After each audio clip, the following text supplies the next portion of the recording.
நான் வந்து எல்லா பேட்டியிலும் சொல்லியிருப்பேன். அன்பார்ந்த முருக பக்தர்களுக்கு வணக்கம் சொல்லுவேன். முருக சொந்தங்கள் போடுவேன். உண்மையிலே சொல்லணும்னு பார்த்தீங்கன்னா, உண்மையான முருகர் சொந்தங்கள் ஃபர்ஸ்ட் யாருன்னு பார்த்தீங்கன்னா, அந்த பர்வதராஜ குலமுக்கு தான் முருகருக்கு.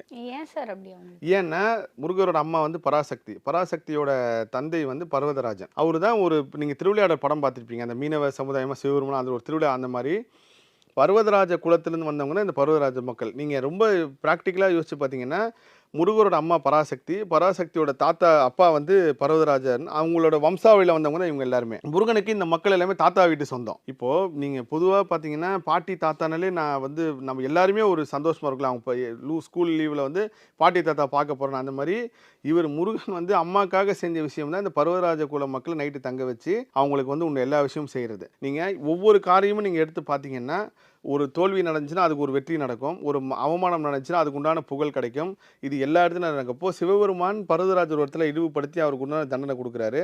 அதே சிவபெருமான் முருகரா இருந்து, அதே பர்வதராஜ குல மக்களுக்கும், அந்த பர்வதராஜ ராஜா அந்த அவங்க அப்பாவுக்கும் ஒரு நல்ல விஷயம் செய்றது அந்த எடப்பாடியில எடப்பாடி மக்கள பழனியில நைட்டு தங்க வைக்கிறது. இதுக்கு நடத்தப்பட்ட திருவிளையாடல் தான் இந்த தேர். எப்படி எங்க சுத்தி வருது பாருங்க.